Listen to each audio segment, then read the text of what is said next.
ত্রয়োদশ জাতীয় নির্বাচন হয়েছে। এই নির্বাচনের প্রচারণার ক্ষেত্রে জামাত অনেক জায়গায় ধর্মকে কনভার্ট করেছে, ধর্মকে বিকৃত করেছে এবং ধর্মের মধ্যে, ইসলামের মধ্যে অনধিকার চর্চা করেছে। কোথাও কোথাও আবার জামাত নবীদের কাজের তুলনায় নিজেদের কাজকে বড় মনে করেছে, নাউজুবিল্লাহ। এবং সেগুলো কি কি আমরা সকলেই দেখে নিজের ইমানকে শুধরিয়ে নিব, নিজেদের ইমানকে, বিশ্বাসকে অথেন্টিক খাঁটি করে নিব। তাই আমি আপনাদের সামনে একটি ভিডিও প্রেজেন্ট করছি।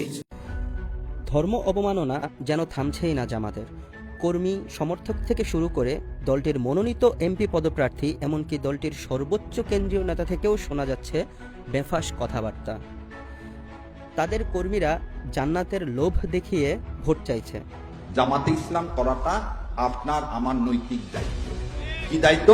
নৈতিক দায়িত্ব। কি জন্য? যদি আপনি জান্নাতে যেতে চান, জান্নাতে যেতে না চাইলে কোনো সমস্যা নাই। ইসলামের মহান কালেমার সাথেও তারা দাড়িপাল্লা শব্দটা জুড়ে দিয়েছে। বলছে দাড়িপাল্লায় ভোট না দিলে নাকি কাফের হয়ে যাবে।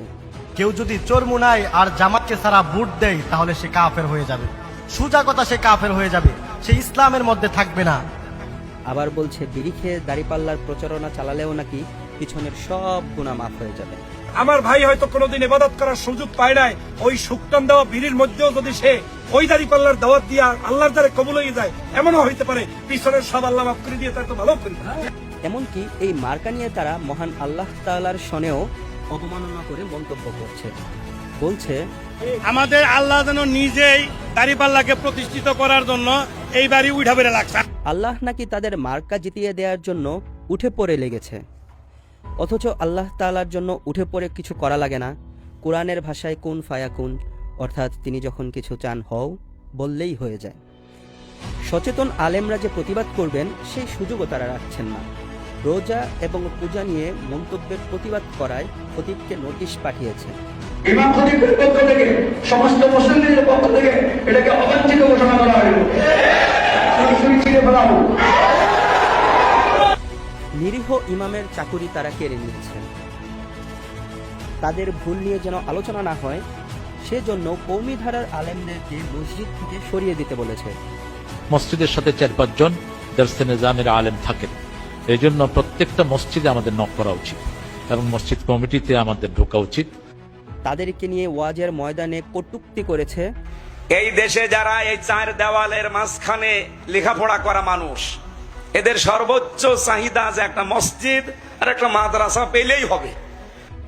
এমনকি ওয়াজের ময়দান থেকে সাইজ করার হুমকিও দিয়েছে তারা।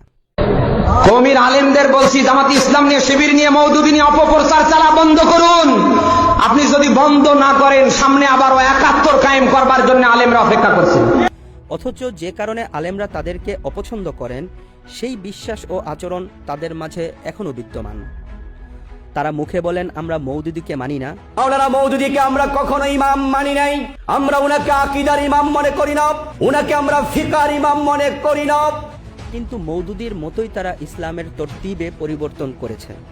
বলে যাচ্ছে নামাজ, রোজা, হজ, যাকাতের চেয়ে ইসলামের হুকুমত কায়েম করা বেশি গুরুত্বপূর্ণ।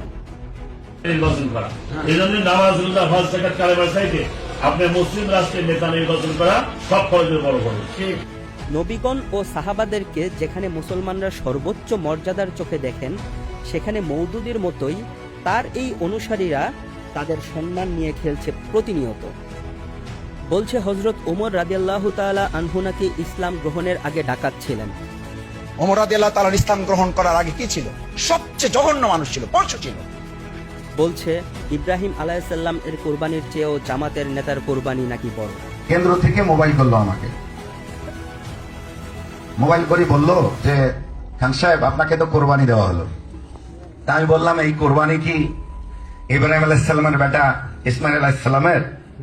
তখন বললেন যে হ্যাঁ, এর চেয়েও বড়।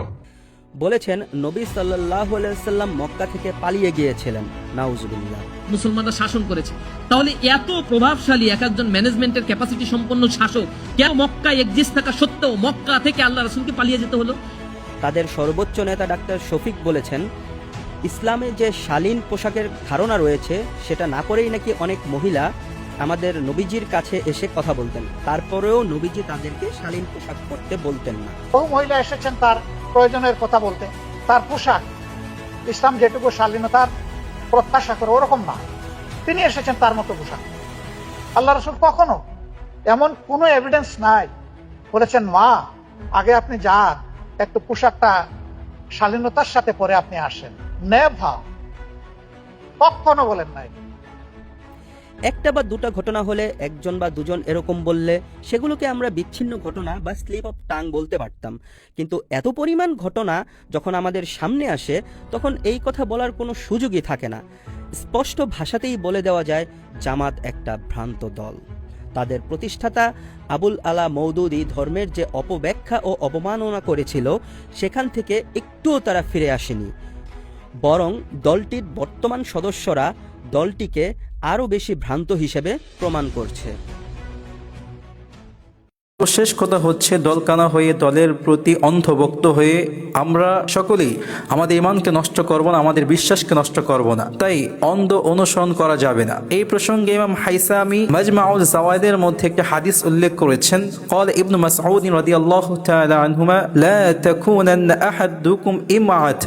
আব্দুল্লাহ ইবনে মাসউদ রাদিয়াল্লাহু তাআলা আনহু বলেছেন যে তোমাদের কেউ যেন অন্ধ অনুসরণ না করে, অন্ধ অনুসরণ ব্যক্তি না হয়। সবাই খারাপ কাজ করছে, মানুষ সকল পথভ্রষ্ট হয়ে যাচ্ছে, আমিও যাব, এমনটা যেন কেউ না করে। তাই নেতা কি বলছে, দল কি বলছে, ইসলামিক কোথায় বিকৃত করা হয়েছে, এইগুলোকে ভুলকে ভুল স্বীকার করে খাঁটি বিশ্বাস আমাদের অর্জন করতে হবে এবং সঠিক ইমানের পথে আমাদেরকে চলতে হবে ইনশাআল্লাহ।